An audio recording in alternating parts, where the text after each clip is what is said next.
Mewtwo, le Pokémon qui fait apparition dans la première génération, créé à partir de l'ADN de Mew. Lorsque Mewtwo est chromatique, il est vert. Et aujourd'hui, dans les histoires de Pokémon, je vais vous conter son histoire. Il y a longtemps, des scientifiques organisèrent une expédition pour aller chercher le Pokémon le plus rare, en l'occurrence Mew. Ils tombèrent sur un temple, le temple de Mew. Sur un socle, ils trouvèrent un cil de Mew. Ils récupérèrent le cil et trouvèrent l'ADN de Mew. Depuis cet ADN, ils créèrent un Pokémon, le Pokémon le plus puissant encore que Mew, Mewtwo. Cette expédition fut financée par le patron de la Team Rocket, Giovanni, et qui voulait que ce clone lui appartienne. Arrivant à l'âge adulte, ce clone, qui autrefois était fragile, se posait plein de questions. Qui suis-je? Où suis-je? En voyant des images de Mew dans sa tête, il entendait les scientifiques parler de lui. C'est là qu'il comprit qu'il n'était que le résultat d'une expérience. Ceci le mit en colère. Il utilisa ses pouvoirs psychiques pour détruire son cylindre. Un des scientifiques essaya de lui parler, mais Mewtwo se mit tellement en colère qu'il fit exploser le laboratoire. Il utilisait déjà ses nombreux pouvoirs psychiques, et il pouvait parler. Soudain, Giovanni, le boss de la Team Rocket, arriva et réussit à le convaincre de venir avec lui. Il lui promit alors qu'ils seraient égaux. Plusieurs jours passèrent, pendant lesquels Mewtwo ne fit qu'obéir à Giovanni, qui lui avait mis une armure spéciale pour le rendre plus puissant. Évidemment, Giovanni ne tint pas sa promesse.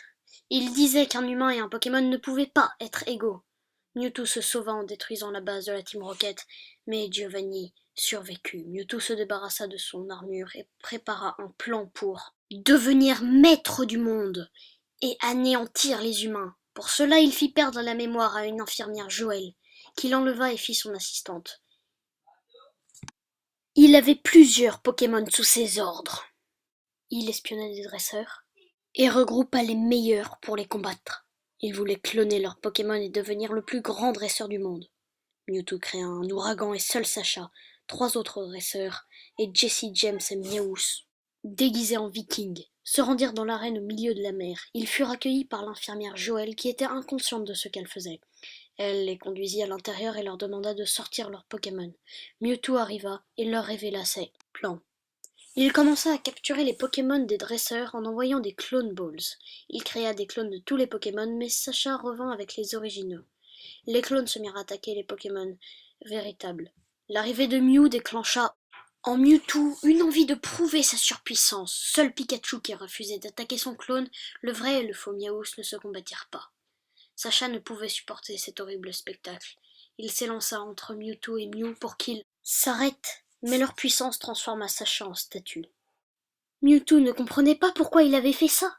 Mew expliqua à Mewtwo que les humains n'étaient pas tous comme ceux qu'il avait créés. Tous les Pokémon, et surtout Pikachu, prirent conscience de l'horreur de la mort. Leurs larmes réveillèrent Sacha, et Mewtwo comprit enfin que la façon de naître n'est pas importante. C'est ce qui est fait de la vie qui compte. Il partit avec Mew et ses clones pour s'isoler et trouver une signification à son existence. Il effaça ces événements de la mémoire. Des dresseurs et des Pokémon et les firent revenir dans le passé avant qu'ils n'affrontent la tempête. Mewtwo et les clones s'installèrent sur le mont Quena, une haute montagne où ils demeurèrent en paix jusqu'à ce qu'ils rencontrent de nouveau Sacha, Ondine et Pierre. Domino, membre élevé de la Team Rocket, avait été chargé par Giovanni, le seul, qui n'eût rien oublié, de retrouver Mewtwo. Mewtwo, lui, était surpris de revoir Sacha. Domino localisa Mewtwo et ses clones. Pikachu rencontra son clone, qui n'était pas content qu'il ait emmené des humains.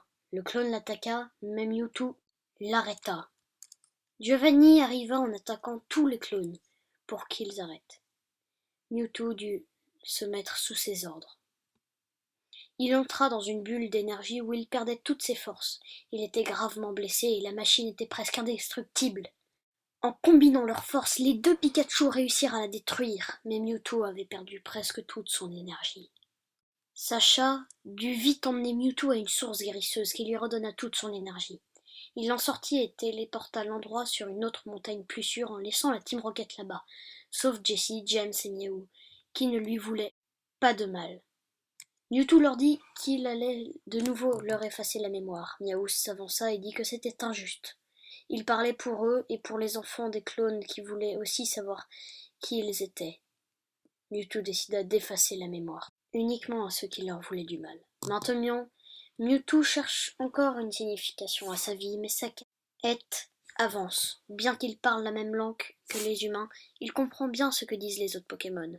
Il se pose sans cesse des questions existentielles, mais sa sagesse finira par prendre le dessus sur sa haine des humains. Il est difficile de percevoir Mewtwo comme un Pokémon car il est aussi puissant que Groudon ou même Kyogre, il pourrait rivaliser avec eux. Ou encore l'immense énergie qu'a Deoxys. Mais aujourd'hui, au lieu de combattre, il reste là, à garder les clones qui l'ont aidé.